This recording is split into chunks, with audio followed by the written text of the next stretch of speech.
I wanted to walk in. Like it's just like the house. Yeah. Walk in, crack open the doors. I want the. Ray Vaughn's old castle. Big castle. Oh, it's Dan's office. Or it was. Very fast. Is that who that was? Was Jerry Bass's? I was wondering where that came from.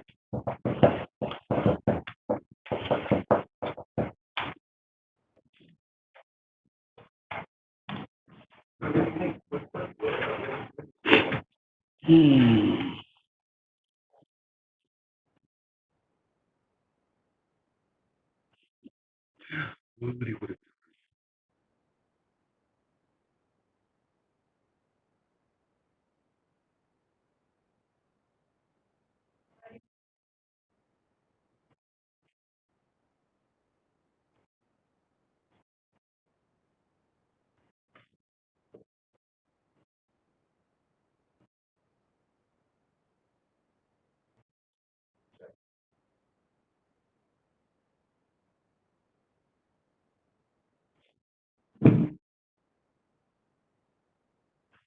Right. Good morning, everyone. I'd like to call the meeting of the Public Improvements and Infrastructure Committee to order.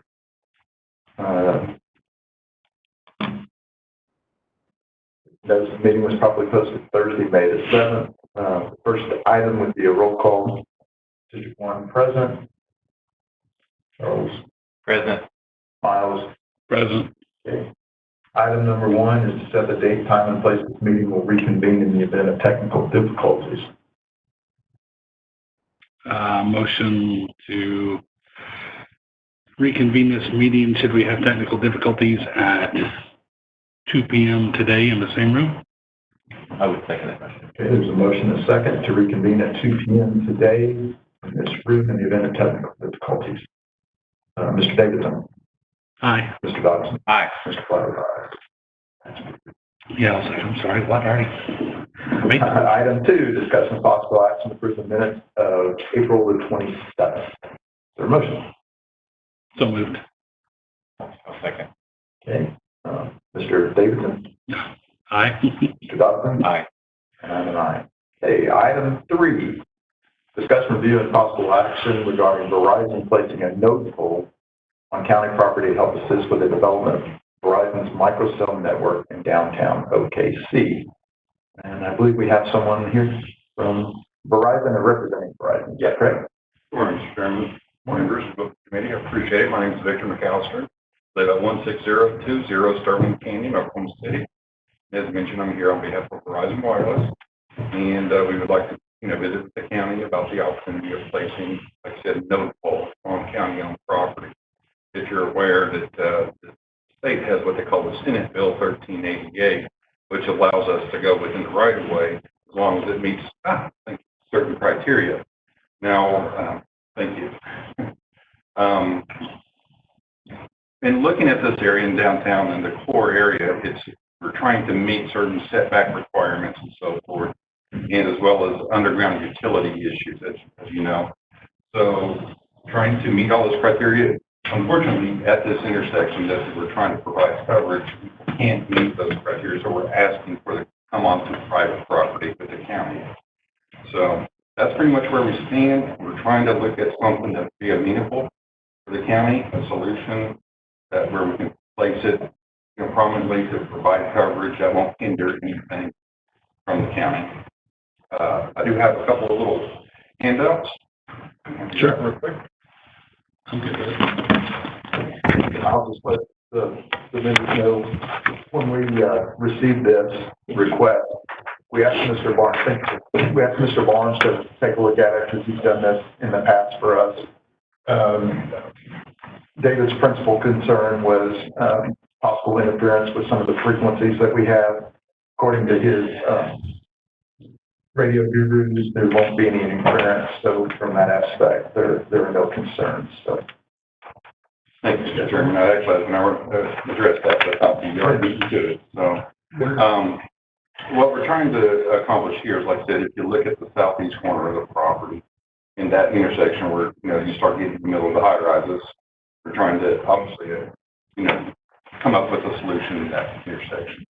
The other things that we have to look at is obviously getting power as well as fiber. And we understand that there's a courtyard there, so we're looking at trying to figure out how to get it there as close to the intersection outside of the trees and the landscape area as possible. But, you know, signals are hindered by trees. Sir. That's all. Good question. We will work with the county. I mean, it depends on what we can come up with that'd be amenable. No, probably in the ballpark of 40 foot.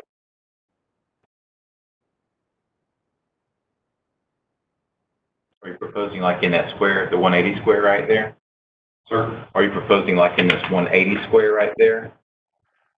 It's somewhere as close to that intersection outside the tree lines as possible. I mean, that's our perfect world scenario.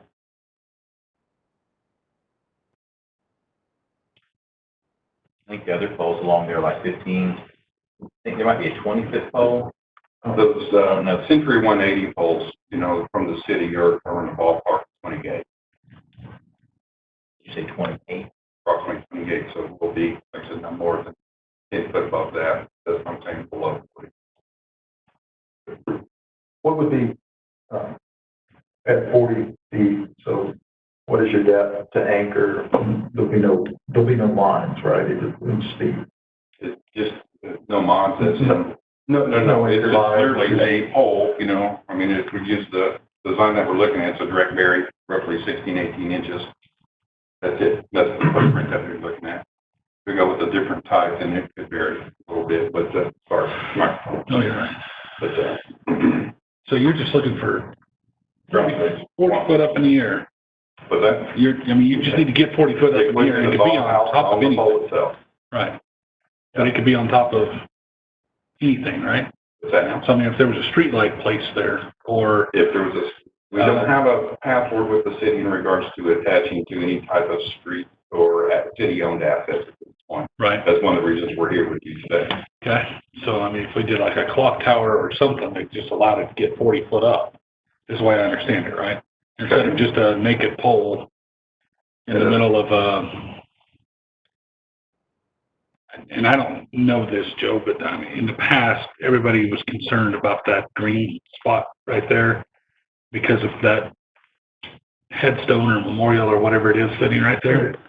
So my concern is getting everybody on board with just a pole to get 40 foot up. I think if we did something that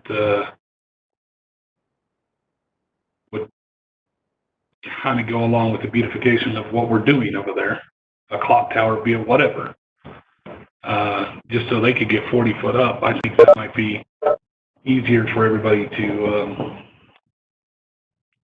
swallow possibly. And that's what I'm sitting here looking at online here at some of the node poles. I see some of them on street lights and et cetera. Is there a fixture on the top of the pole? What's that now? Any sort of a fixture on the top of the pole? Yeah, on top of the pole. So I have one that is, let me try to get this. There you go. So these are These are not the exact pole that we would use, but it looks like, it's hard to tell by this picture that's of distance. Yeah. So, but, like I said, this is not the exact pole that we would use, but, gives you, the equipment itself, we have basically two separate antenna type of structures. One is basically very top, and it's about 2.5 foot, and it's what they call an antenna. And then we have one right below it that has different technology. So it really is and it's still 2 foot. So from soup to nuts, top of the pole to the bottom of the antenna structures, you're looking at 4.5 foot. Seems like the least obtrusive place to me would be put it right there in that 180 square where the ground cover is. That's for all your other things along the front, especially if they're 28 feet tall, you're just going up an extra 12 feet tall. Beyond that, where all the other poles are. That's why they were coming to us, that they don't have permission from the city, so again. Well, isn't that our property? We just have an easement? Or is that the city's property? You talking about this will do The right 180 part? No, that's city. Yeah, That's city, okay. yeah, we stopped. Right there. bollards, whatever. Yeah. Do you have to have the pole in that location?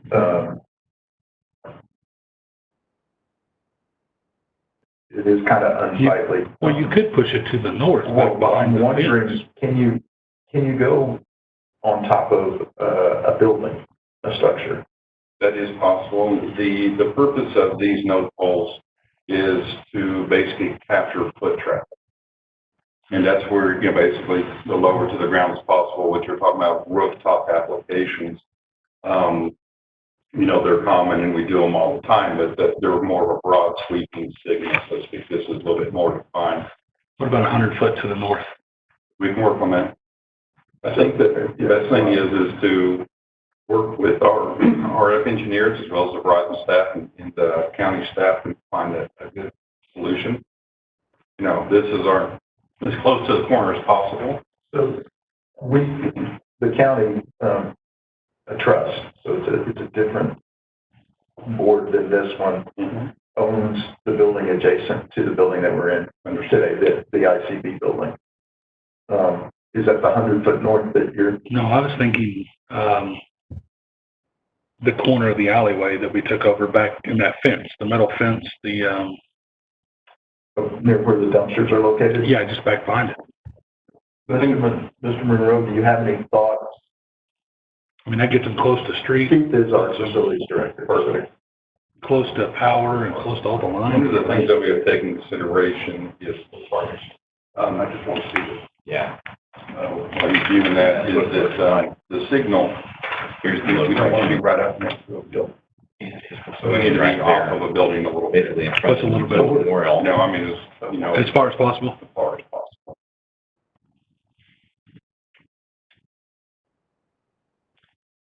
I don't know what that easement is. What is that easement? 30, Probably 40 foot away at those dumpsters. 40 foot away from the building? Yeah, Yes. it can't be located on the south side of Park Avenue. No, Yeah, he's just trying to get close to that. The answer is no. That's library. And it's all concreted in. So in this photo, what all of our options might be, we're at the top of this building or in Put this on top corner. of the first tier of the courthouse. What's that, 50 feet? Right up there? That's something we definitely entertain. And you've got the camera, I think, hanging over the top right there in that corner. It's just that node, you just need it not to be behind the facade of the building, right? Right, we would have to have some form of direct line of sight. That's what I was going to ask, if this was a line of sight. Wiring would have Fiber. Okay. Just a single fiber line to it. And that would be the other thing, if we were to go onto the rooftop, we would have to determine the fiber route as well as where to pull power from.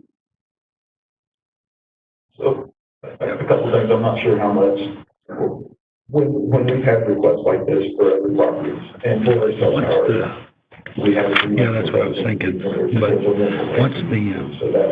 what's the top right here? That would be part of this. No, not here. Maybe. The parapet's right here. It would be feasible for us to perhaps. It's 4 give you floors. A couple of locations. Is that 48 foot? Your technical people come out and look at those. So Keith, are you amenable to perhaps, the roof of ICB, the alleyway area where that Miles was discussing, approximately where the dumpsters are at, and then what Charles has suggested, somewhere along this southeast corner of the courthouse structure itself? the whole line of sight driven. Yeah, for the most So that's what I was talking Yeah, I mean, the about. signal propagates.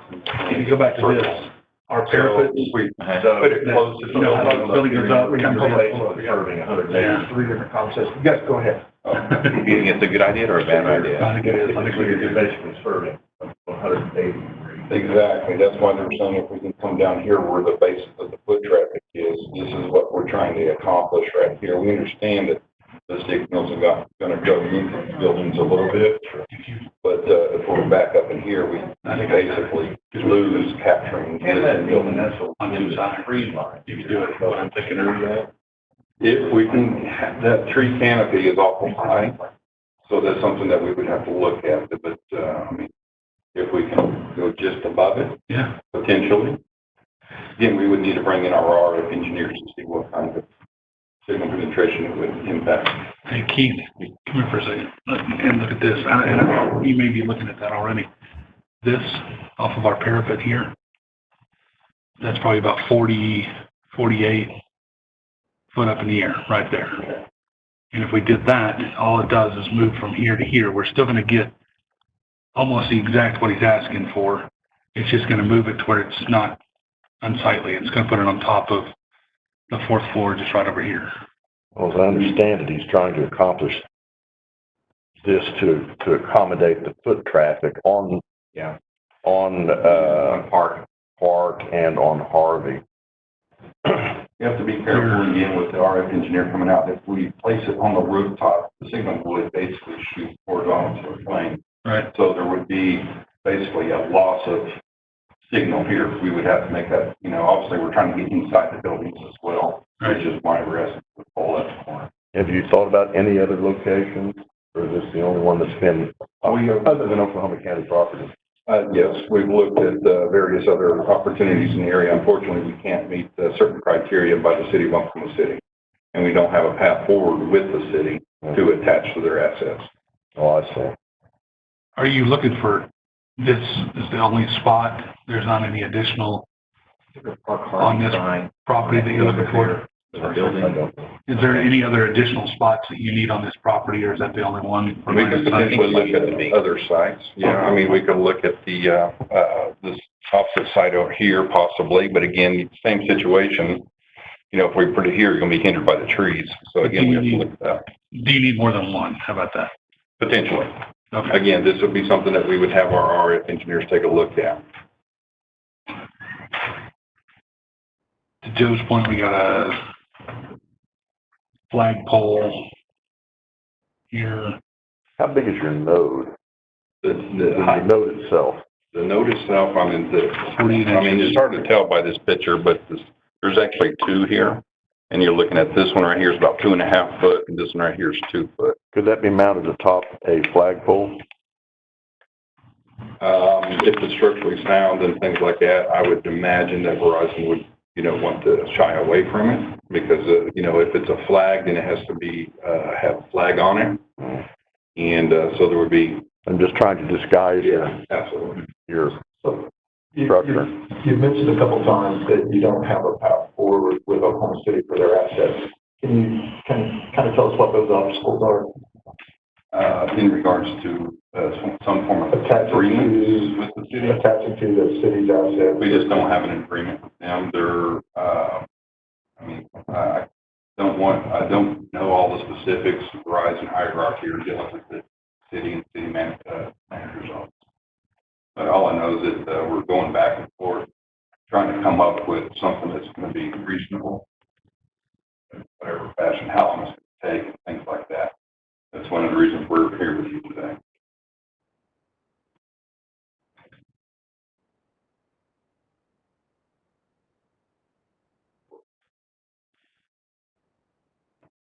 I think in just looking at some of the options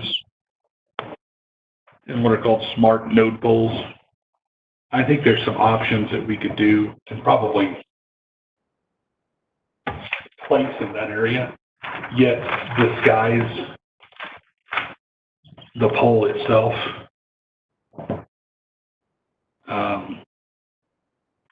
There's just a bunch of options that I'm sitting here looking at.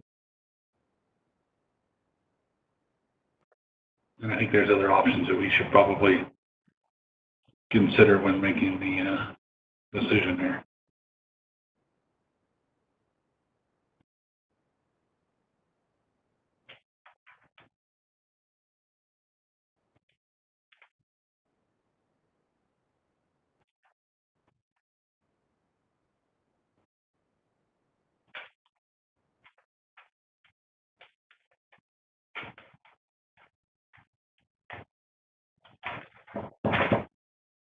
So Well, I'm kind of doing the same thing, but perusing. I just came up with, I just saw one here that also has a security camera attached to it.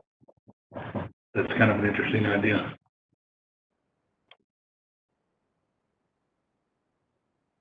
That would kind of feed into some of the other stuff that we're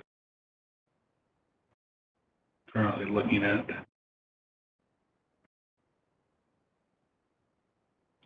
So,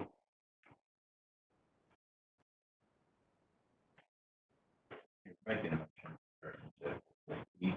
So, yeah, I think our concern is we're currently in the midst of a beautification project for that area down there, and a pole such as you've shown us is kind of unsightly. If we could develop perhaps some additional location options where we could maybe get it off of the street level, or as Miles is suggesting, something that would fit in a little more with the work that we've done to try to beautify that area. Understood.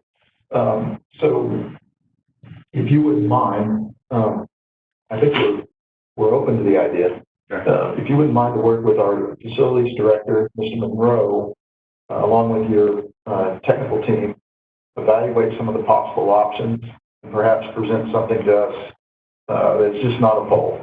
Understood. And I mean, these smart nodes that I'm sitting here looking at, I mean, they've got flag, you know, the marker flags and stuff like that, Right, the yeah. small ones attached to them, and they've got street lights and cameras, and one of them here's got a charging station. As a charging station. Yeah. Don't worry about that. This is Oklahoma. We're trying to be as Yeah. creative as possible in the downtown core area. So we're definitely open to trying to work with the county I on don't- a solution. I don't know that a charging station would work because it's law enforcement parking. And last time I checked, so I have a question. So 40 feet is your minimum height, but it's possible to go higher as long as you have the sight line down the We're street? bound by the Senate bill, which, I mean, basically, we can go up to 50, but we're, you know, obviously trying to be a little bit more aesthetically pleasing. But you have to be at least 40 feet tall to meet your requirements? Again, I'd have to defer to our RF engineer to see, you know, if the signal would propagate accurately based on a lower height, so to speak, for the antennas. But we'll figure something out, work with facilities management. And the hesitation of the trees is, what's the problem with the trees? The trees, I mean, literally would block the signal. Okay, I mean, it would hinder it when we get into how much, to what extent. We would just have to look at it. Obviously, our preference is to be as far away from, you know, landscaping as possible. okay. Okay, so just a motion then to ask Verizon to work with Mr. Monroe to identify possible alternative locations as well as alternative designs and to come back. Okay, that's my motion. I'll second it. Okay. All in favor, Mr. Wiles, aye. Mr. Dawson? Aye. Mr. Baker? Aye. Thank you, thank you. Thank you. You want, Victor, if you'll give Keith your information. I'm gonna hand off my card. No, you can give that to Keith too. Just throw it at him. Thank you for coming down. Thank you. For discussion, review, and possible action regarding operational status of elevators in the courthouse annex. So I think we have happy elevators because we've worked out the traffic. We have some projects that will soon. Projects I think they're underway. are underway, and if you want to have a look at Holy cow. photographs that depict exactly what's taking place in the elevators in the courthouse. Hey, Mr. Monroe, I made an error. If we could, is there a motion to reopen item 3, please? Item what? 3, the one we were just on. So moved. I'll second. Give me one Okay, second. all in favor? Aye. Davidson and I. Davidson, aye. I'm an aye. Someone I forgot to receive the document. Is there a motion to receive the document? They're attached. Are they who's handed out? Uh, I think the additional one, maybe, so I'll. Yeah, there is. There is. You're right. There's a motion and a second to receive the documents for item 3. All in favor? Aye. Aye. Charles? Aye. I'm an aye. Thank you. All right. So back to item 4. Sorry about that. No, that's fine. Okay. Working work has begun in the courthouse on the elevator ledges, and again, these are the sheet metal panels that are being fabricated and installed on the ledges over there. They should be done in the next couple of weeks. How tall is that? About 24 inches tall. Is it really that tall? Yeah. Man, In order to get the right slant or angle. I wasn't thinking we were gonna have to do anything that drastic, but, wow. Okay. Well, you can see where anything that might fall wouldn't be caught on that ledge, and that's the purpose. Yeah. Will you do me a favor? Are you talking to Labor Commission, anybody over there, and showing them our progress? The the elevator contractor is. Okay, perfect. Yeah. I just want, if you will email And me. we're those, documenting what we're doing here, and they'll see what we're. If you'll email them to me, so I can email them to the Labor Commissioner, because she was the one I asked to kind of give us some breathing room, so, just so she can see our progress. That's all she wanted to see was progress. Well, we should have this accomplished, That's in the great. next couple of weeks, so. That's great. Ought to make them happy. Even better. If you have anything else on item 4,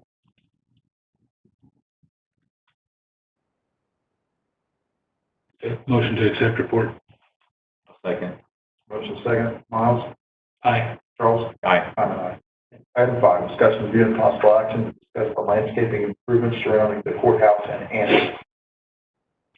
Charles? The perennials, plants come back year after year, pretty much all been installed in the bed. What remains are the southeast and the southwest, lawns, zoysia, which in about a week it'll be proper for them to go ahead and get that installed based on the time of the year.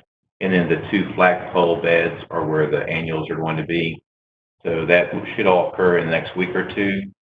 And then the only thing that I can think of that will remain are the urns in the east courtyard. They will not arrive until July.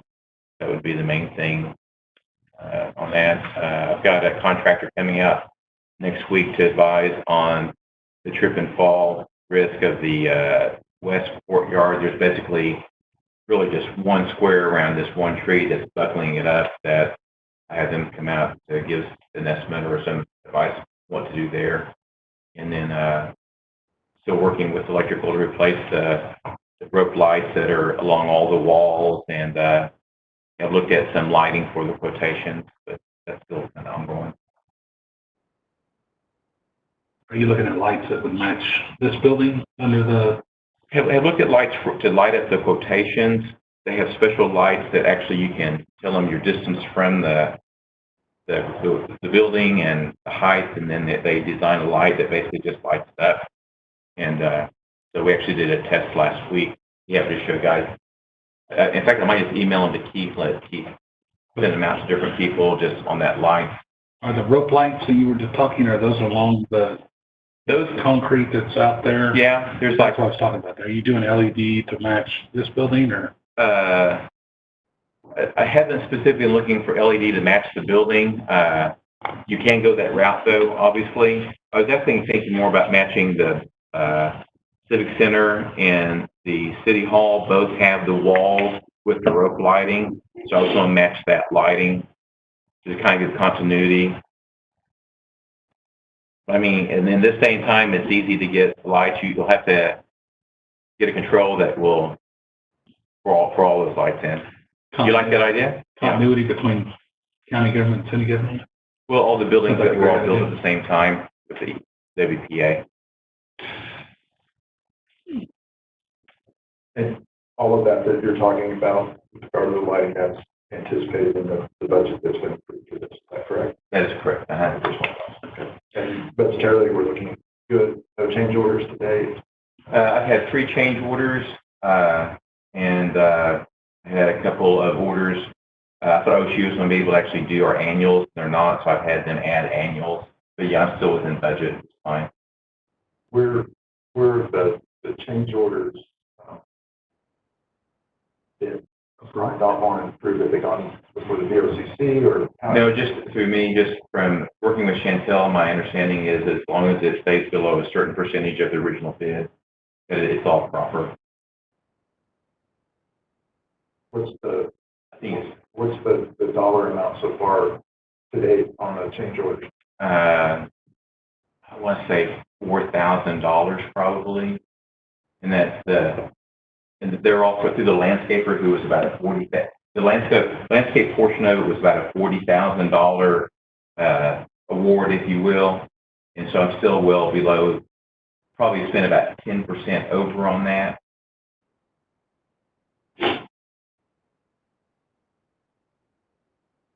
15% cap, correct? Yes, it's my understanding. 15 below me. Yeah, typically what we do is we go ahead and we run those across, Okay. before the money's spent. I would work with somebody and figure out how to run that across Okay. with the change order. Joe, you've been here a little longer than I have. What? I don't know that we've done this before. Typically, when we have a change order, Right. I know the the, space runs it across. yeah, I mean, I know what we do before, but how do we, now that we've spent it, we definitely got to get it done in this FY. And it's all stayed below the total. Right. Yeah, it's just normal that we do. I mean, Stacy runs change orders on projects all the time, but they're, Yeah, just for an audit paper trail, you need to run it across the board. Okay. yeah, and he's just making everybody aware Okay. that this is happening. And it's a big audit thing. I just work with whomever you need to get it. To make sure that internally, we have the documents, it sounds like. Right. Let's, if you would, Charles, talk to Chantel. We're anticipating another change order, is that? No, I think we're pretty much all there, so it'd be easy to probably wrap them all up in one thing. Yeah. If I may make a comment. Well, Chantel, Sorry. what's happening? Hey guys, sorry. I have been working with Charles on this, a couple of conversations, and to my understanding, what we went over, they were not change orders relative to the contract that he has in place, that they were separate expenditures. So I'd be more than happy to work with Charles on this, just to be sure that what is considered a change order actually does apply to the contract and not something completely separate as a separate expenditure towards the similar project. So I just kind of wanted to put that out there. I think there may be some differences in terminology that we just have to look at also. Well, you talking about an overrun of an existing item, just a simple overrun, not a change order, is that what you're talking about? Actually, I'm talking about a completely separate expense not related to the contract. Where did, Chantel, Yes. where did the funds for that come from? I believe Charles and I were talking about with this project that he has, this would be a separate expense. It's the same budget line. This is not a District 2 project. Charles has stepped in to help shepherd this, but this is a DOCC project. So it was my understanding. I'm sorry. It was my understanding Charles was the point of contact on the project, so he was correct, but managing it. So these are separate expenditures, and the funds came from where? The allotted budget from the capital project, I believe. I don't believe there's been any expense, but we've just had those conversations.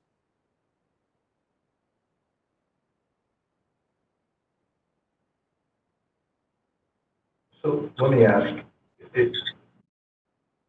and I appreciate you guys doing this, and you've done really good work. Chantel, would it be possible to get kind of a spreadsheet breakdown so that we can have a better understanding of what we're talking about from the amount budgeted to the contractors that have been encumbered against that budget amount, and then these other expenditures, and we'll have a better understanding. Sure. Yeah, I think Charles has been tracking that, and we can formalize that in a document for you. Yeah, and just to be clear, this isn't bad. This is more just so nobody gets in trouble here. Right. This is, yeah. It's we just have to create the trail. We want to make sure we don't get dinged by the auditor or DA or anybody else that's just protection stuff. Sounds scary, but just let us work it out, and that's no big deal. Yeah, we got the money in there, so. Yeah. That's the good thing. Okay, Yeah. all right. And then, do you have anything else? My report unless anyone has any questions. So a couple, the stuff out front that we've done, it looks good. How are we going to continuously water it? We've got one hose issue. How are we going to keep it clean? And did we do anything to keep it from leaking into the basement? There was no additional, there's already water in the sidewalk all along the front where all the planters are. I'm sure that's why it was put there in the first place. And so, and I think Chris and Keith are working on a plan for getting the north side watered. The south courtyard has a sprinkler system. Those are all good. I'm not really about them. I'm more worried about the front, and I appreciate the front looking better than what it has probably the entire time that I've worked here. I just want to make sure that it stays clean. I want to make sure that our investment is taken care of and it's sustainable. Right. So I just, what's the path forward for keeping it clean? What's the path forward for keeping it watered and the maintenance? And then I'm a little concerned about it leaking into the basement. Well, into the basement and also into the first floor. Oh, even better. On the floor, right. So that's been the case, and all the more reason to hand water that. We've calculated about 20 gallons per planter. There are 13 of them, and the idea being tossed around is a poly tank on the back of a wagon or golf cart or something, so that the tank could be filled in the alley and then brought around and each planter watered by hand. Great. As far as keeping them clean, I'd envision the same kind of thing we had going on around the perimeter with DOC help when they come back to us. Okay. Is there any advantage to asking? I've noticed that there's been an increased investment by Downtown Inc. On our campus and on their sidewalks, on city sidewalks, et cetera. Is there any advantage, probably isn't the right word, is there any capability of us, or can we ask them for trash cans, et cetera? Sure, we can ask. I mean, Disney does a great job with it. Every 30 feet, people wind up using them instead of throwing it on the ground. I mean, is there a way to do that? We can ask Jane Jenkins over there if they can provide additional trash. And then we're going to have to, though, deal with trash that will ultimately wind up in those planters. Yeah. So not only that, but when the building opens back up, those people who come through the metal detectors, if they have pocket knives, scissors, or sharp objects, they're asked to either surrender them at that point or take them back to their car. 9 times out of 10, they'll just go outside and bury them in a planter. Good luck with that. I've gone out there and kind of poked around on that stuff. It's getting pretty hard. I don't know if you'd mess with it, but was it designed that way? Or I'm sorry, whatever you was someplace else for a second. Whatever you put up on top of the plant has gotten hard. Like, oh, as it gets watered. Yeah. Yeah, it looks like they put the decomposed granite on top as well. Yeah. The mulch. I think it'll make it a little bit more difficult, but yeah. Until DOC returns a labor force to us, we'll have to use our people to keep those things clean, or we can ask our janitorial contractor if they can begin to provide some of those services. Okay. And I noticed your guys out really, since I've been out there so much, I've noticed them really on the courtyard grounds. Yeah. Thanks, Keith. That would be my report, Mr. Sanders. Okay, I'll make a motion to proceed. Second. Miles? Aye. Charles? Aye. I'm an aye. Thank you, Charles. Steve? Thanks, Chantel. Item 6, discussion of the possible action regarding update on capital projects specific to the TIF 2. I don't have anything new. Keith, do you have anything? Yeah, the ninth floor of the courthouse is ready for tape bed and paint. I believe we've got carpet in stock, ready for that. Fire suppression arrangement or configuration has been completed in that area.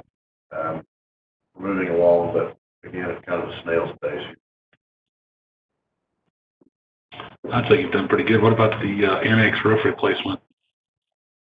Where are we at with that? We're now west of the construction joint. So what is that, about 60% across? Yeah, right about here, isn't it? Maybe a little further down. Also met with the insulator and sheet metal fabricator that will be addressing rusted spots in the roof deck. So we've got a plan moving forward. There's about a 30-foot section from the elevator lobby west on the north side of the elevator shaft that needs to be addressed there. What they'll do is take those sections of rust out that are completely corroded. They'll wire brush the rusted spots that remain, apply a rust inhibitor, and then install a corrugated piece of steel, 16 to 18 gauge, to support the roof deck. The corrugation will run parallel to the hallway, which will allow us a chase if we've got to run wiring, cabling, or whatever up through there. So we'll talking change orders, we'll see that in the form of a change order. Yes. Okay. And then a couple of questions on the roof. Are we lined up to go with the fireproofing once they're complete? Yes. Okay. And then on another project on here, Stacy, the security project that we went to bid for, we were going to do some demonstrations. I think that was put on hold. I think June is when we'll bring those people back for demonstrations, when we're fully opened, and it's the Memorial Day holiday. Fully open? You're optimistic. My question, the bids, do they allow for that? Do we need to? I need to check that 45-day and make sure all vendors are okay with it. Chantel will help me with that. And we'll document that in the form of some type of written statements from the vendors and the county. It'd be in our best interest, yeah. Okay. All right. Is there a reason to wait? Anything else on item 6? Sorry, is there a reason to wait on that, the demonstration part? Yeah, we kind of made that determination that traveling in here, those vendors. How many vendors is it?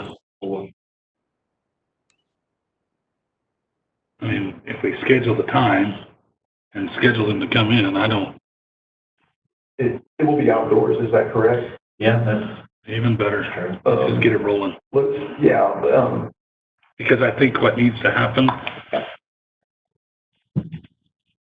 in response to some of the things going on, I think this would benefit us in being able to social distance and expedite the people coming and leaving into this building. So, And Stace, we were planning on that at the Sheriff's Training Center, is that correct? yes. The range. If you'll work with Major Anderson, and you and Chantel work with the vendors, and let's go ahead and try to do that, because I think we can do that safely within the recommended social distancing guidelines. Okay. Well, that's that project. All righty. Okay, Miles, great catch. Is there a motion on item 6 to receive the update? so moved. I'll second. Okay, Miles, Aye. Charles, Aye. and I'm an aye. Okay, item 7, discuss and view possible action regarding the capital improvements list. Are there any changes? Yeah, we added the ledges to the list, and sounds like they'll probably come off at by the next meeting, and then the fire pump at the jail It's installed. They're testing it this week. It's on there, but we'll probably end up taking it off as well. So we'll be changing that report again probably at the next meeting. Just been looking at this, slow and steady progress at the jail, but I think, Miles, when we started off, we were around, what, 22.5 million space, is that right? Yep. So Yeah, that number rings a bell. we've shaved off about 3 million in those capital improvements, so slow and steady. And since that document was attached, there's no need to receive it. There motion to receive the update. So moved. I'll second. Miles? Aye. Charles? Aye. And I'm an aye. Okay, item 8, discussion of the possible action regarding the TIP 2 and TIP 8 budgets. I put a new one on there on the TIF 2. I put the annex roof drain overrun on the list. So under TIF 2, there's a small change.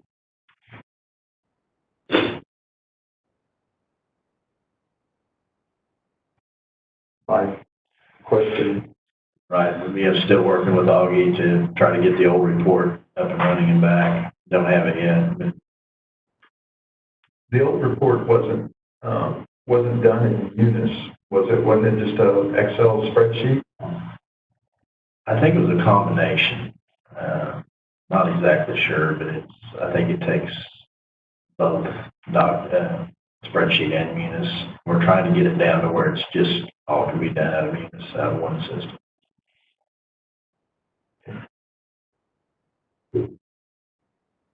Any questions? The new document was attached, so Motion to receive report. motion received. I'll second. Charles seconds. Miles? Aye. Charles? Aye. And I'm an aye. Okay. Item 9, discussion of the possible action regarding ongoing space utilization plan for the county annex. Any updates that we need to consider here? Yeah, we were getting close to putting the restroom facilities in this building out to bid. Going to have some pretty extensive asbestos in those that Keith has discovered when he was reviewing the plans. He probably discussed it better than I can. We're probably going to have to add that to the project under the general contractor, get a sub to handle that work. It's more than, we thought we could do it in-house, but I think we've reconsidered that. Well, the initial approach was to address any asbestos overspray within the chases that exist now. When we decided to do a complete demolition of the men's bathroom, the chase, and the women's bathroom, so construction could be handled in an open area, new walls built and put in place, and then access to the piping that lives in those chases. A complete demolition is the best approach here. When they take the walls and the ceilings to address any AB that may have found its way on top of the hard ceiling, that's an abatement issue. Attachment points for floor drains from above and other mechanical ductwork for the exhaust system that might be needed would require an abatement there. And that's the proper way to handle this since we're in there and doing the demolition anyway. So that's why the need to have an abatement contract.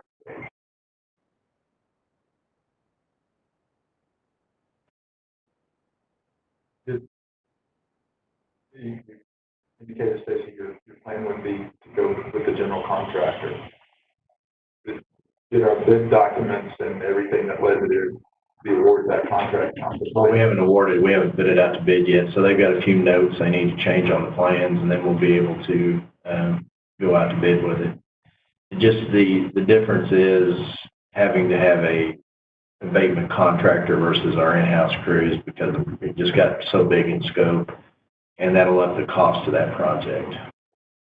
Our architect said that the changes necessary for the bid documents are minimal and could be handled in a couple hours time.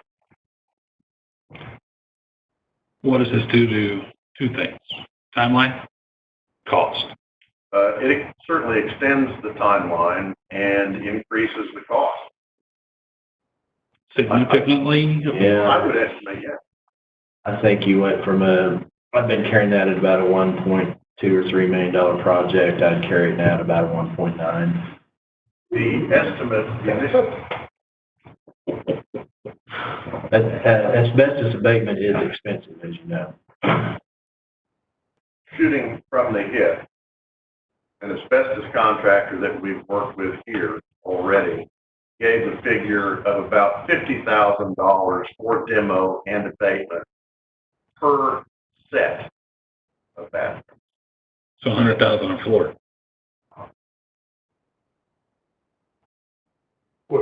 You know, when asked to give some kind of an estimate, certainly he's going to estimate high. But it makes sense.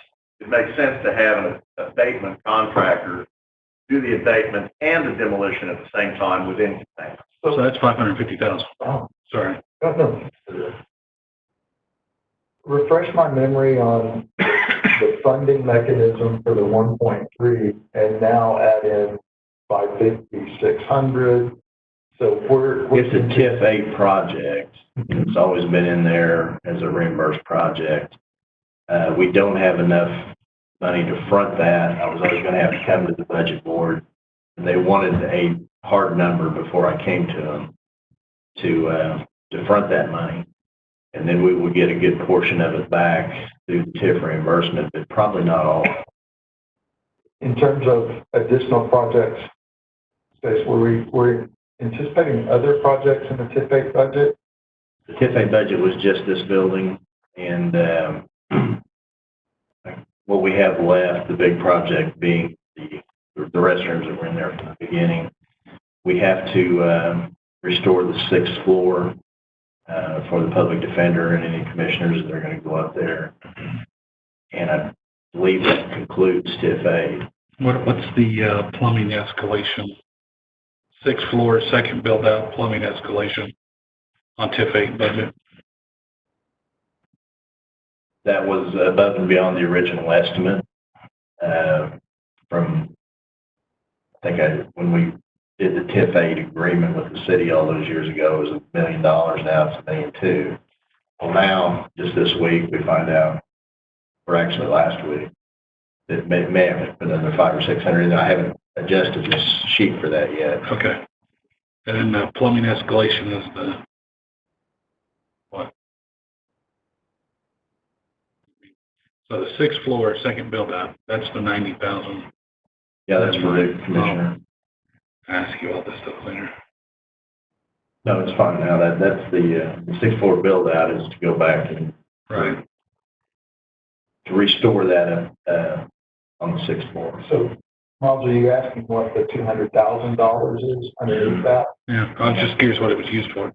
Well, we haven't spent it yet, but Or that's is going to be used for. it's going to be used for that project. The cost of that plumbing project is bigger than it was, I don't remember when, 2014, when we did the agreement. So the plumbing escalation, as it's listed, we've gone back to, I think we're all looking now at your budget sheet. That's anticipated. That's just The anticipated. plumbing escalation number is It's going not to go up. associated with the 6th floor. Correct. That was my original. That was, well, and looking at it, Yeah. mine too. Yeah, they're two separate line items. The, So that number goes from 200 to 600. 7, maybe 8. And my simple brain, what doesn't get accomplished if we go to 1.9 or $2 million for that? Well, you're not going to be able to do that project. I think that project, that's what it's costing now. That project and what else? So if we shift funds in order to try to address part of the now $700,000 potentially over what we guesstimated, are there other projects that won't get accomplished that are contemplated under the TIF 8? Now, as I said, just restoring the 6th floor is all that's left in TIF 8, plus the plumbing project. We're pretty much towards the end of that project. We do have the heat and air in all this building that's already funded. and just going very slowly, as you know, because we're open for business and have to do that very systematically. So they're still doing HVAC work? Yeah, we've only completed 1, 2, and part of 6. We still have 3, 4, And 5 we to go. completed the portion of 5. So we're still nowhere near balance and testing? I just wanted to say balance and testing. Somebody said it's not important. But that money isn't covered. Okay, perfect.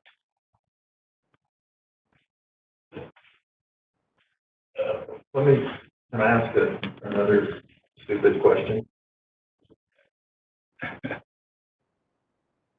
How is it that we missed $700,000 when we were putting our plans together for bid specs? Well, it's not missing $700,000. It's just a change in the manner in which the demo is done and anticipating the kinds of problems that could be encountered given the problems we've had on the 6th floor with roofing, other areas where AB comes into play. Okay, let me ask it this way. So when we were in the bathrooms, I assume we were in the bathrooms looking at, to get an idea of what it would be necessary to demo, et cetera. Were we not above the ceilings and we couldn't anticipate this? Or I guess I'm asking, how did it come to be that it wasn't included in the original architect's guesstimate that we would build our bid docs off, so that we're now looking at potential $700,000 more? Originally, if we were dealing with just the overspray in the cases, that could be handled in-house. And Chris can speak to this too. We do this routinely. In those small confined spaces, that can be accomplished in-house. You're going to encapsulate those, right? Well, Chris can speak to the methodology, but when looking at the completed document that the architect provided us last week, the demo that they were calling for in their set of plans called for a wholesale demolition of walls, ceiling, in order to access all of the piping runs. And again, there is not an open basement to 6th floor chase where piping could be accessed easily from floors below or above. The concrete flooring was poured around the piping in place. So you have to have more access there. It's more difficult when you begin to install piping to try and do it within a confined space. Those chases are about 2.5 feet tall. The appropriate thing to do is what the architect suggested, which caused us to reconsider how we were going to address the AV. Even with our limited crew, the chases were going to be a struggle because we're down people. Our people have multiple functions aside from AV work. They do communications, they do mechanical, they do electrical, those kinds of things, which pull us away many times. It's better to engage a contractor to do both the demolition and the AV at once.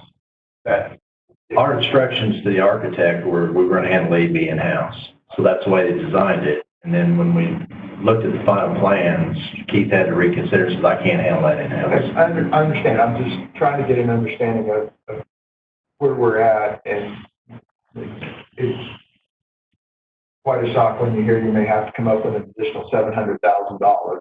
Yes. And, I mean, if memory serves correct, in order to even push this bathroom project to the front, didn't we cancel out an elevator project? There was one elevator that was discussed, an additional elevator to the annex here. That was $900. The elevator was in TIF 2, so that was a different TIF. Okay. In my estimation, and I'll just say this, it's better to do this job, if you want to do it and fund it, to do it properly and in the right way as far as the timeline is concerned, than to go halfway, struggle with problems like we do ordinarily, or not do the project at all, and we'll continue to tape and wire the plumbing in place. This is a long-term project, and what they intend to install will last 4 decades, 5 decades. And once we start on one, my understanding, start on one bathroom, we're going to shut an entire half of a building down as far as bathrooms go, right? That's right. And by doing Think of the plumber that would I get it. Be impacted if you kept the bathrooms live above his work area. I understand that. My biggest concern is I can already rephrase that. My second biggest concern is the length of time that things will be closed down.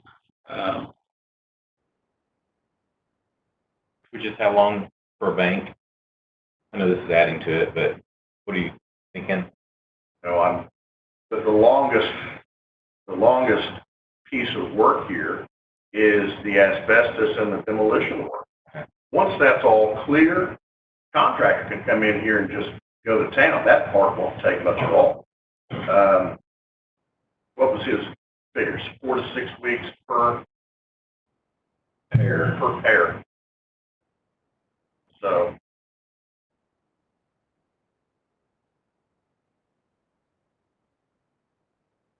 8 months. 6 to 8 months. For the demo. Yeah. For the demo and the AV work. Another 2 for complete build out, 2 to 4. So you're looking at a year. Probably. So let's just look at a year and a half. There may be Just some like opportunity. There may be some opportunity to re-employ bathrooms from the first floor up. As they're phased in at completion wise. But that's something you'll know once you begin the construction portion of this. Can we phase them out in the exact opposite way? Starting at the top, Down? working down. With demolition, et cetera. If you start the demo on the first floor, or start the demo, you could probably start the demo above That's what I'm saying. and phase them out sequentially. Part of the problem would be some of the vent piping that would have to be temporarily put in place. That's a possibility. My second thought about that is, as we clear one floor, can the contractor come in right on top to complete? The contractor is going to want to complete the entire pipe stand, those sections that all live in the chase. He's going to want to come in and do that top to bottom if he can. Set everything in place, just methodically go through and do all this. So when we strip one of the bathrooms, we're going to go straight to the plumbing aspect, fix the plumbing, and then start construction. Yeah, keep in mind you've got risers, 8-inch risers, 4 of them or so. You've got horizontal runs to accommodate fixtures on both sides of that chase. So it's in-depth kind of work, and it's nice if you've got an open space to work in.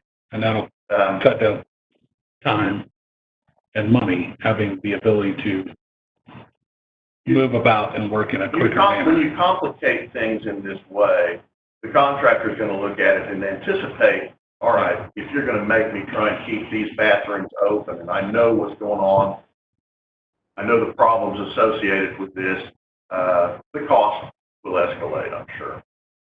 Now, it may be that we could accomplish some of this work nights and weekends. So Within the bid documents that we're going to send out, so we can do request an alternate where they would keep bathrooms open, correct? So that we would have an idea of The escalated price to keep them open? Sure. So is there any harm in doing that? I don't think so. One. Can we add in addition to that too? I mean, I absolutely. We're looking at AB straight. right? remediation above the bathroom hard deck Right. But are we looking at encapsulating that, or are we looking at removal? removal while we have the opportunity. Why speed and cost? We're going to need scrapes up there anyway, because you think about it, you have plumbing and ventilation systems that are hung from the ceiling. You've got the floor drains that are installed that traverse across that deck on the bottom side from the floor above. Okay. Based on how that plumbing though is going to be stacked from top to bottom, I don't know how you're going to keep anything open as an alternate bid. That's not registering with me right now. I mean, well, for any length of time, then Well, that might be better to send to the plumbing professionals. Maybe They're going to something tell we you, don't. they're going to tell you, we want the entire run to do the work we intend to do or are tasked with doing. Now, if you want me to keep a bathroom or two open, we'll consider that, but it means extra work. Whenever we take something out, we've got to make some sort of a temporary tie-in. You're going to smell all kinds of smells. Smell here. Oh, so it'll smell like the courthouse? It'll smell like the courthouse? It smells worse. Worse than the courthouse. Worse. Remember, we have our snack bar open now. Which smells great, by the way. So how quick will this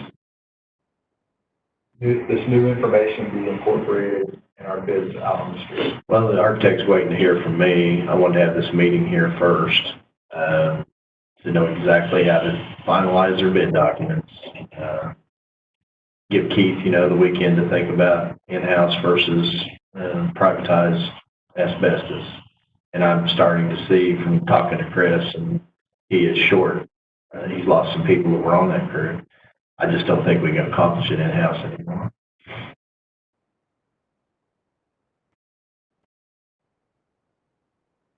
Fortunately,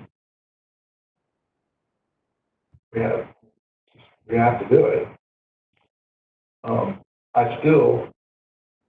We have to do it in order to get a price to know if we can really do it, right? Yes. Yeah. I knew what you meant.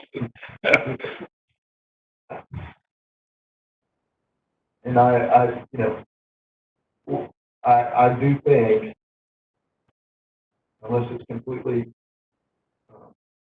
unreasonable, to Miles's earlier point and to my question, there's no harm in asking about options to keep bathrooms open as we're doing it. It may be. And I know what if I were the contractor, my preference would be, yes, unobstructed, I can do it all at once, but we have to balance the needs of the people that are in this building with the work that we're trying to accomplish.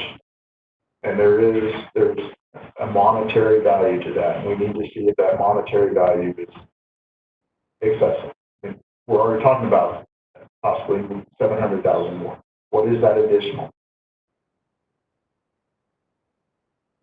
So that's my thoughts. These guys have different ideas. No, I don't have any problem with. I mean, it's just an ask. It's not going to cost us anything to ask. And I mean, it very well may come back exactly what you're saying. That it's going to be just a huge extra cost, and it's really our boss's decision on whether or not they're willing to put up with that cost to serve the public and to serve the employees. And I appreciate what you guys are saying, and I fully understand it. I think, yeah, it'd be a million times easier just to strip it, run it all at once, create the chases we need so we can deal with it in the future. I understand that, but again, the elected officials have to weigh many things, and I would like to see multiple options for them to be able to make the best informed decision. And the fact of the matter is, if we don't go ahead and ask now, somebody's going to say, why didn't you ask? Yeah. Yep. Okay. All right. Anything else on this item? Item 9, right? Yes, sir.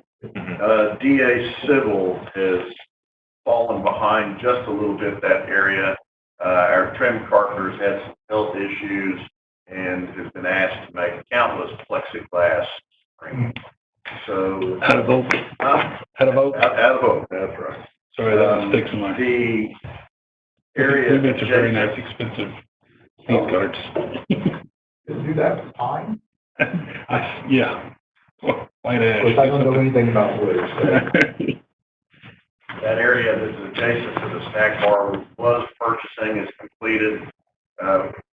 Flooring's down. I think it's enough space there to allow for social distancing once bring people back in. Is there a motion to receive the report on 9? So moved. You want to memorialize instructing staff to do multiple. I think they finished that. Okay. Second. All in favor, Miles? Aye. Charles? Aye. I'm an aye. 10, discussion review and possible action regarding annex temporary for relocation projects. The roof drains, roof decking. Went over most of that. Yeah, I don't think we have anything new. I sort of on that question, when do you need to know, Keith? I probably should have asked this on 9, but when do you need to know when and if commissioners are moving back to 6? Do we got a little while, or do we need to tell you sooner rather than later? I think sooner is always better. If you could look at the plans and determine if there are any marked changes, anything with any magnitude that would require HVAC reconfiguration, a minor HVAC reconfiguration, fire line reconfiguration, electrical, and so on. It's probably going to be a good timeline. The fireproofing guys thinking maybe a month and a half, something like that. At that time, this queen can come down and we'll look to see what damage has been done and what we need to repair. And if there's any demolition associated with a reconfiguration, that would be the time to do that. So you really need to know that the next couple months. Well, prior to that, if we could figure something out and plan for some attack beginning the first of the fiscal year. Let me ask you a question. Is it anticipated that the space would be off limits until all of the work is done, or would people be able to reoccupy the spaces for instance, if we go back to 6 and there's minimal carpet and paint, would we be able to reoccupy that space while construction in other areas is ongoing, or would we have to continue to remain out of that space? I think if the repairs necessary are minimal, you could begin a sequence. Well, the labor department's going to have a little something to say about that, because there's fireproofing part of their project, right? Yeah, but that can happen. That's assuming the fireproofing is done. Fireproofing's done, yeah. Sure. Then we're talking about, I think D3, at least when Ray was here, was scheduled to go in that southwest corner. Was Bob going to pick up the rest of that space? I think right, and then he's asking for. Of course. I think to answer your question, I was looking for a delicate way to put that. If D1 space just required ceilings, flooring, and a little tape and bed paint, you could reoccupy that while work was going on down the hall. That was the question. I just didn't ask it well. Yes. Thank you. You're welcome. Okay. Okay. Is there a motion to receive? So moved. Second. Okay. Miles? Aye. Charles? Aye. I'm an aye. 11 is discussion possible action, discuss the restroom remodel and finishes. Motion to skip. Well, we talked about that in a different item. I guess we have 2 items on there where we can talk about that. We want to just strike that one and talk about it under space utilization. That would be fine. So moved. Motion to strike by Miles. Charles. Second. Seconded. Miles. Aye.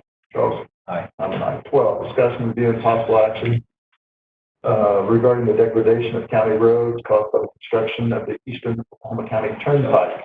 I haven't heard back from them. I was gonna check their agenda on the website to see if they even considered it at their last meeting. I haven't done that yet. They just met last week, right? I think that's right. Right. Any other questions? Not a motion to receive that very brief report. Second. Charles? Charles seconds. Miles? Aye. Charles? Aye. I'm an aye. 13, discussion, review, and possible action regarding the triple X stream bank stabilization. Just waiting to hear back from FEMA. They have all the documents to review our environmental assessment, including the core permit. I know, I'm still amazed by the. Are you working with Mr. Barnes to Yes, he's been, see if he can, knowing that they're busy, but he's been copied on all the latest correspondence. okay. All right. Anything else? Charles, do you have anything? Yeah. You too? Okay. Motion to receive.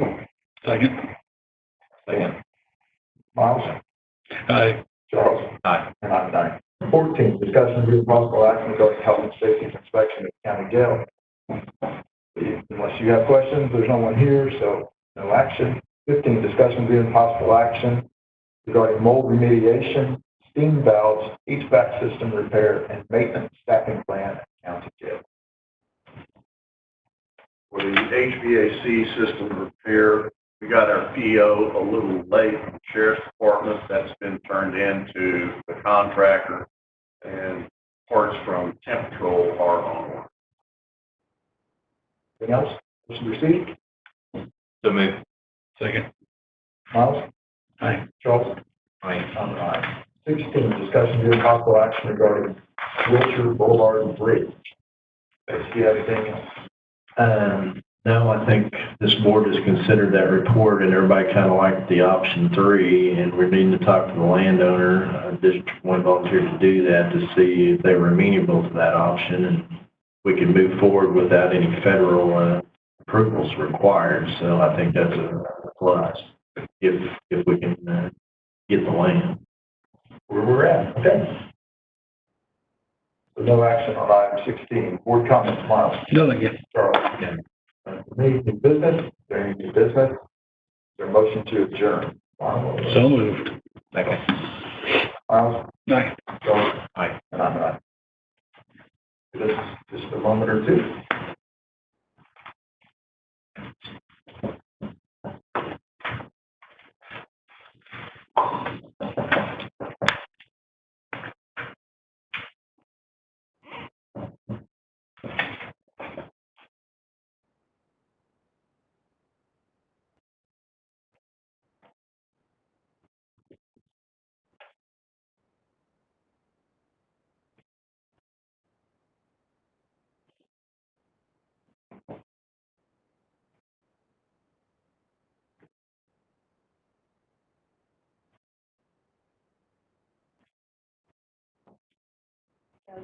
Yeah. There we go. Right. Call the meeting of the PBA Advisory Committee to order. Notice meeting was properly posted on Thursday, May 7th. Roll call. District 3. Present. District Sorry. 2. Present. District 1 is present. Still. Item 1, discuss possible action for the date, time, and place in the event of technical difficulties in excess of 30 minutes. Mr. Chairman, I make the motion for 2 p.m. today in the same room. I'll second that motion. All right. Motion to second, Miles. Aye. Charles? Aye. I'm aye. 2, discussion possible action to approve the minutes of Monday, April 27th. Motion to approve minutes. I'll second that motion. Okay, motion is second. Miles? Aye. Charles? Aye. I'm an aye. Item 3, discussion of possible action for the Office of Emergency Management, continued and potential expanded use of the Kraus Shop Building. Anything? Anything new?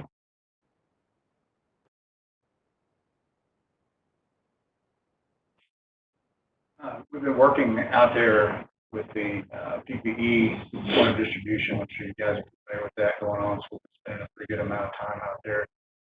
And during the last few weeks, we've had some very positive interaction with the Sheriff's Office as they prepare to out there. Office has been assisting primarily cancellation, rejuvenation of the entry gate and electronic system there, that's back in service functioning well. Other than that, there's been no activity. All we've done is cleaning stuff in the shop building to make it more tenable during the distribution activity.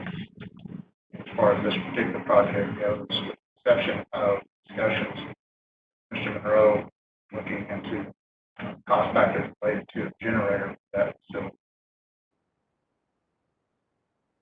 With regard to the generator, that was one of the things that was needed by the sheriff's office as well. Right. I gave Mr. Honeycutt a suggestion to give you a call, perhaps that generator one that is utilized for both your location there and the Krause building. And now Mr. Monroe is up, so kind of an update there. Yeah, we have priced a generator large enough to accommodate emergency management and The entire building? Alluding to your comment about giving Mr. Honeycutt, and I have had a couple of discussions, so very much down the same regard. My personal opinion that one generator for the entire facility, entire main building as well as the shop building, Best Avenue.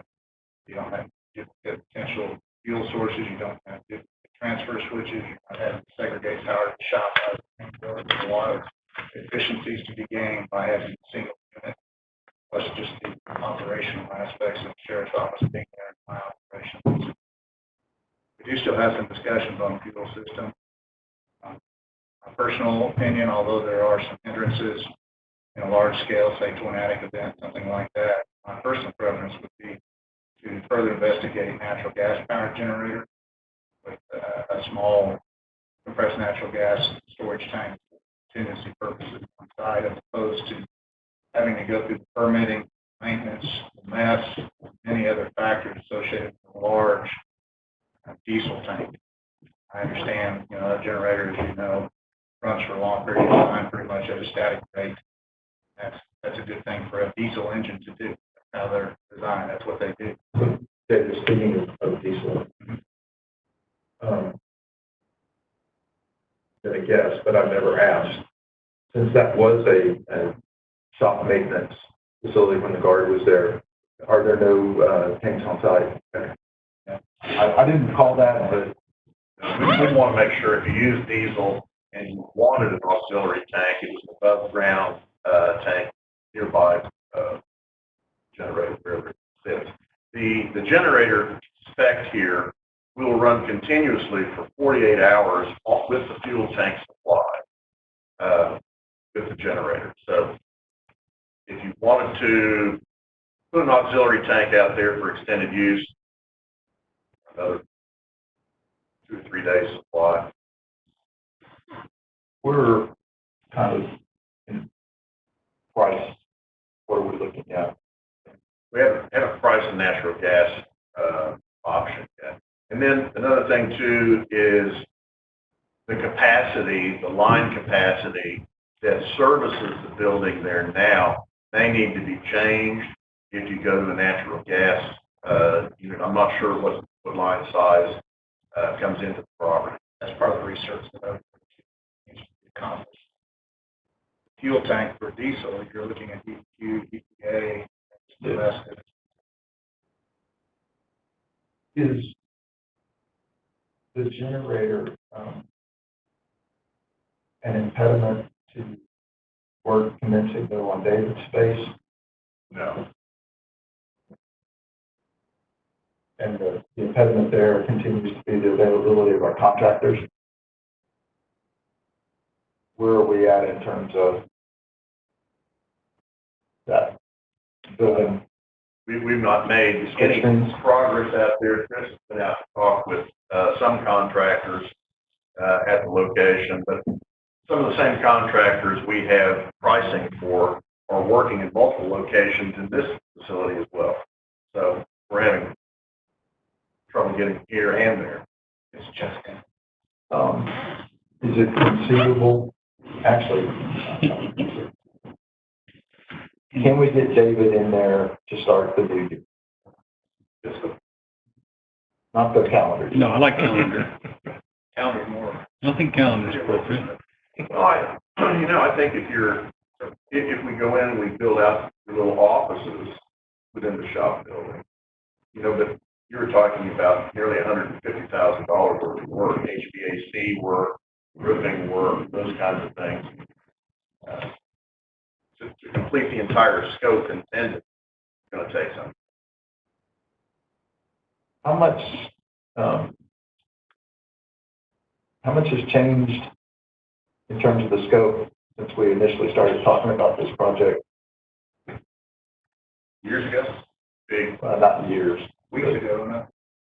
Yeah, but since we began with the shop building, there's been some scope creep. The additional space above the second floor in Rouse, the configuration of offices, the addition of HVAC, the addition of roofing, all things that are necessary and good to have. So there's been some broadening of scope.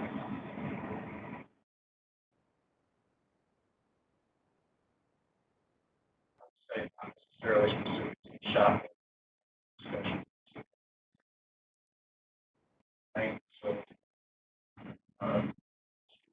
So, sheriff's office.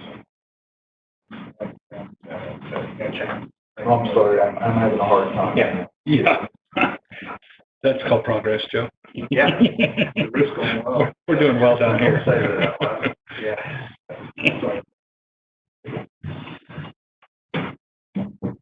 To get us back to your question about getting us in that facility ASAP,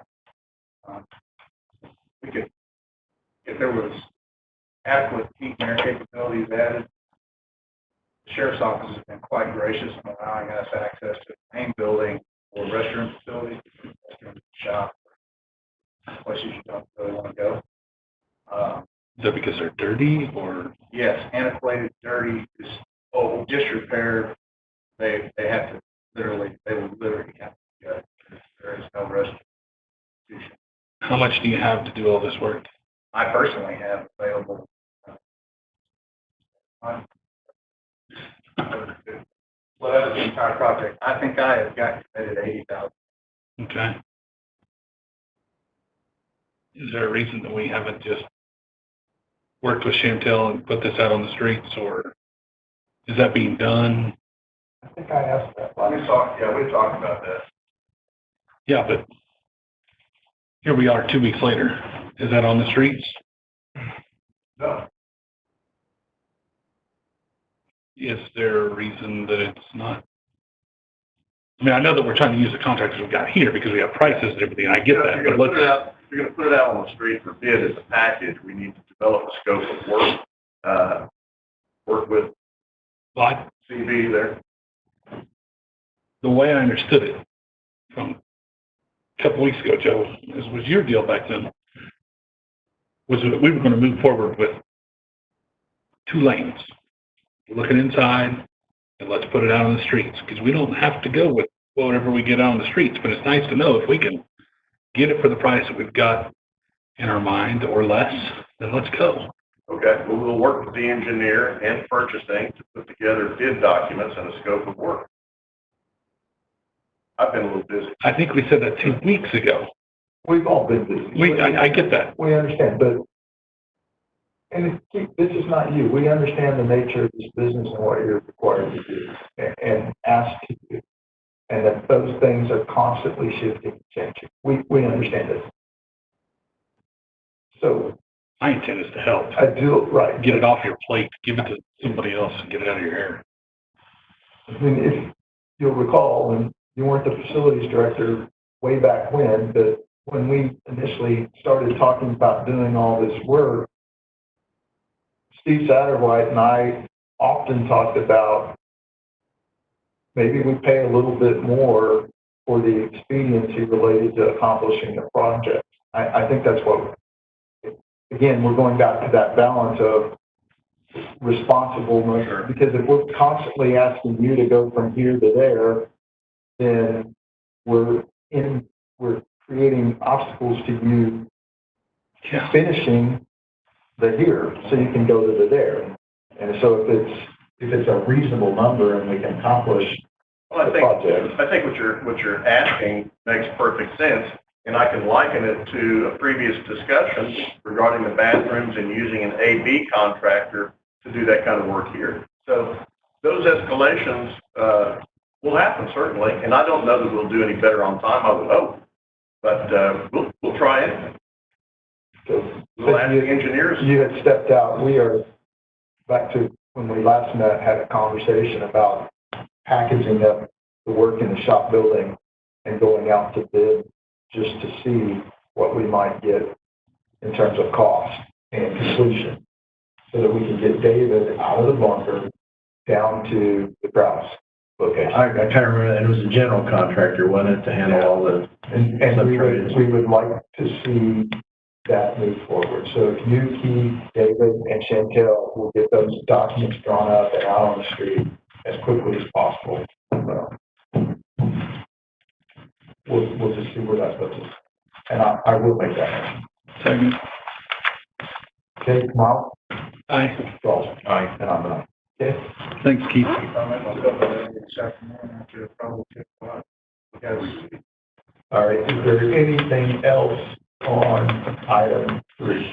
Oh, just one quick question. Did we finally, you said you were working with Basin on the security aspect. Did we finally get wildlife off of the I don't know about security getting system? him off of it. I feel very comfortable that he has excluded them from any kind of access.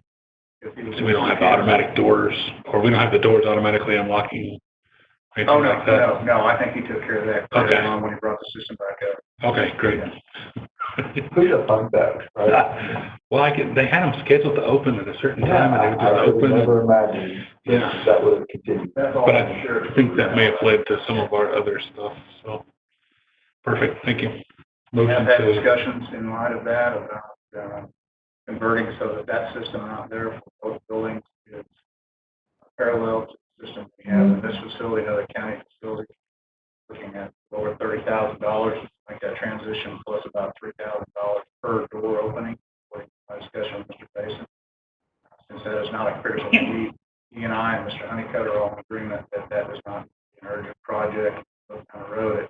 Having all on one system, the only change or the only difference is the two systems, the system at Kraus and the system at the other county facilities, which does not hinder operations, not causing me any heartburn whatsoever, and the sheriff's office, everybody gets that as well.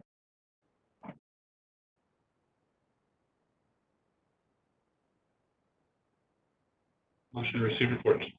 Okay, there's motion second. Miles? Aye. Charles? Aye. And I'm an aye. Okay. Thank you, gentlemen. Discussion possible action to receive the report from CAP regarding building envelope for the ICD. Is this item necessary to continue on, or, because we have the item immediately below? Yeah, you can eliminate one. of the Motion to other. strike, item number 4. Okay, there's motion to strike. I'll second on item 4. Miles? Aye. Charles? Aye. I'm an aye. 5, discussion review and possible action related to the investors' capital building exterior envelope project. This project goes before the Downtown Design Review Committee next week, I'm told. We should have some idea there. I don't know whether or not we've asked for a possible TIF reimbursement as of yet. You have to be in a new TIF, brand new TIF. We haven't offered one yet.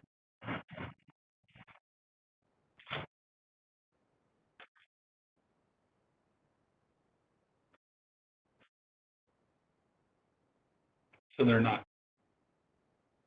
Sorry. They've got TIFs. They're about to. They have new TIFs encompassing downtown, correct? That they've redone. My understanding is there's some new ones. So when have we asked them when they expect to start taking potential projects? I've asked the question, yes, but I haven't received an answer. Okay. Good. That's what I was trying to figure out. It was.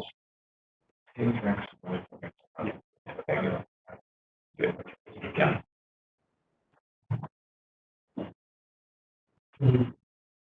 Let's go over again the TIF discussion there for a second. Well, I understand they have some new TIFs they've set up. I think one's called the Wheeler District and some of the other down more towards the river. They've set those in motion. And I've asked when we might be able to ask for an allocation. I haven't received an answer, but I'll keep asking the question. And the two TIFs that are applicable to our location, when is the next anticipated round of disbursement? The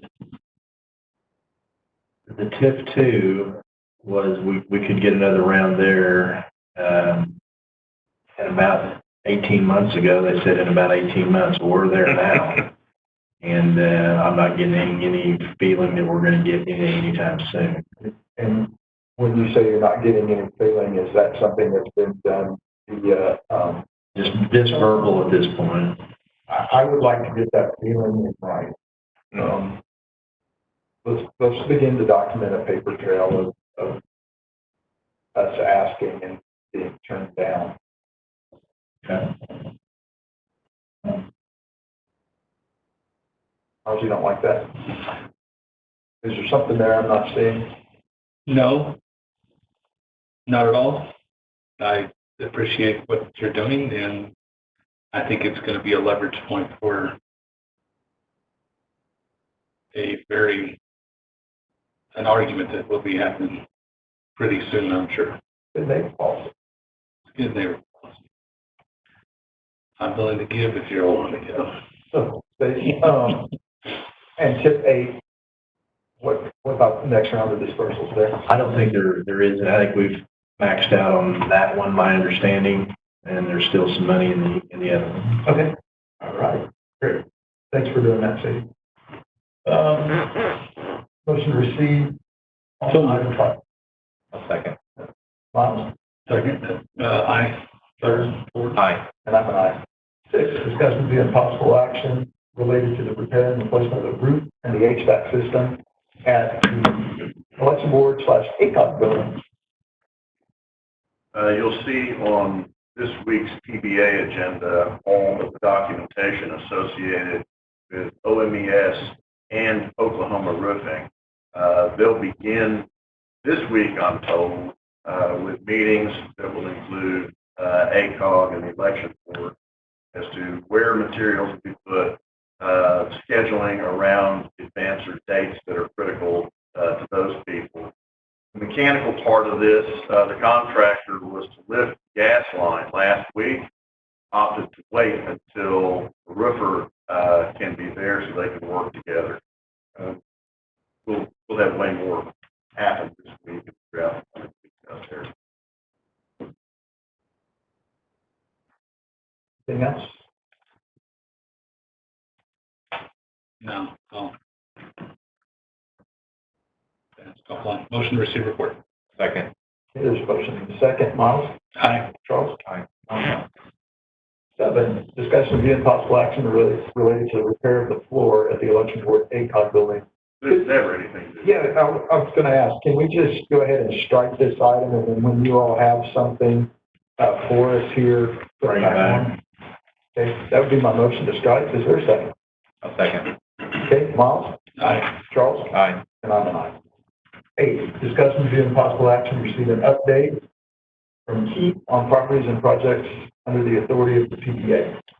We've talked a little about Lincoln. Metro 1 and 2, we've had a higher incidence of vandalism and traffic through there. What I've done is asked if the sheriff could patrol when they come and go at various times of day down to jail. And so I've given them 5 all-access transponders that we can monitor.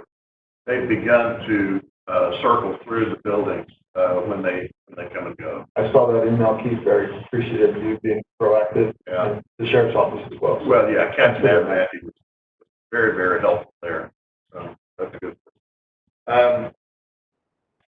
Mentioned before ICB, the downtown Design Review Committee meets next week. And then also, there's been some commotion regarding the drug testing and those people who are scheduled to be tested as they're lined up on the first floor to await an elevator to go upstairs. There's been a request to utilize an office on the first floor so that those people can be moved out of the hallway and into that space. We've talked about this previously as a method, but decided at that time to go ahead and allow social distancing on the first floor. Yeah, we allowed them to set up their desk and everything there in the hallway, essentially, correct? Yeah. So now I think comes a request that you. Yeah, Judge Stoner, in fact, let me just pull it up instead of trying to remember exactly.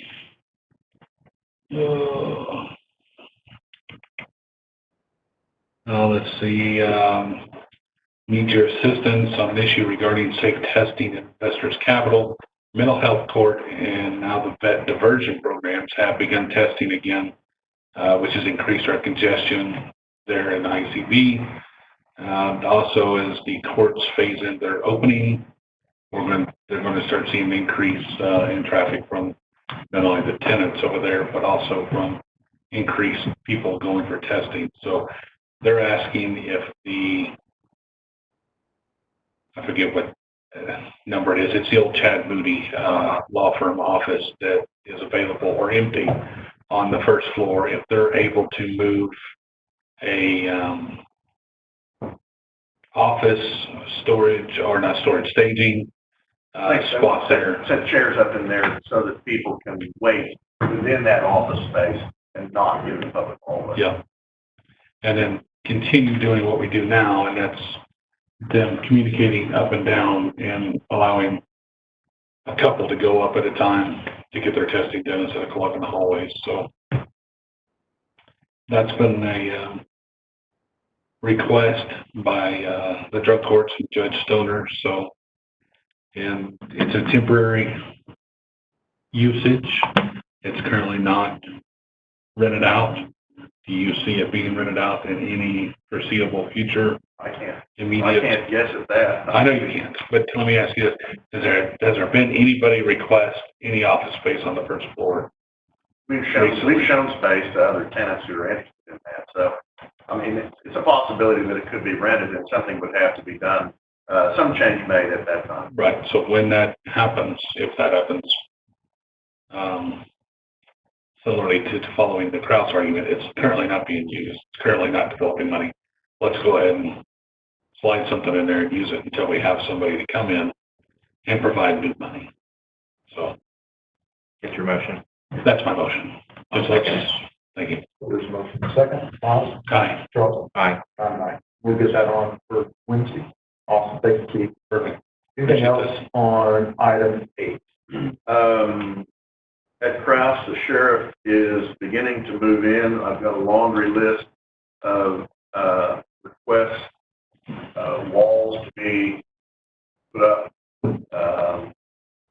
Got a janitorial crowd out there to begin dressing the floors and cleaning and so on. But there is a list of items that the sheriff wants to have done to the building that may or may not seem. So, Can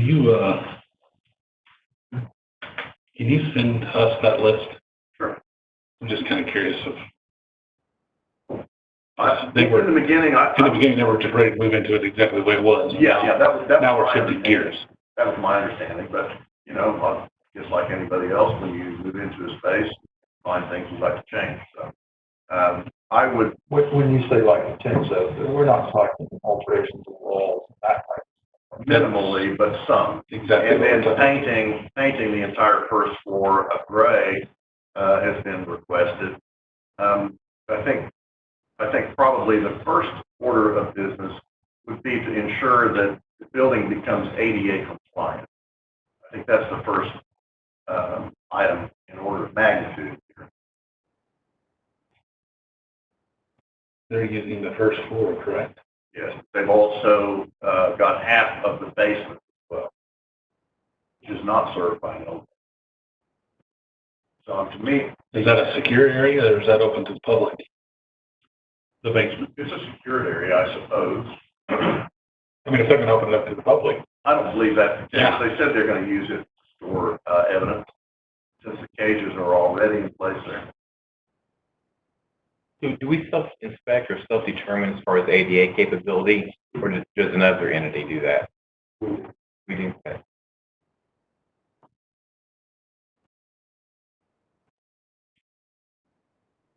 I'll get that list to you. Also, it's, time to consider, rental rate adjustments for PBA properties. We do this at this time of year.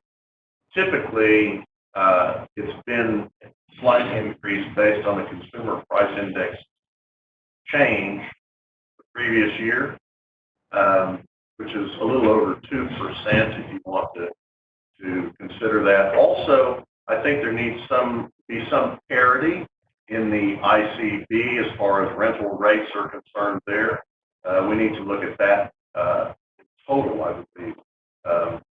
Now that certain offices are in place, time to adjust, certainly taking into consideration those offices on the first floor, those that have been remodeled, and those that need to be remodeled. And so the simple rate schedule based on no more than 3 criteria should be adopted, I believe.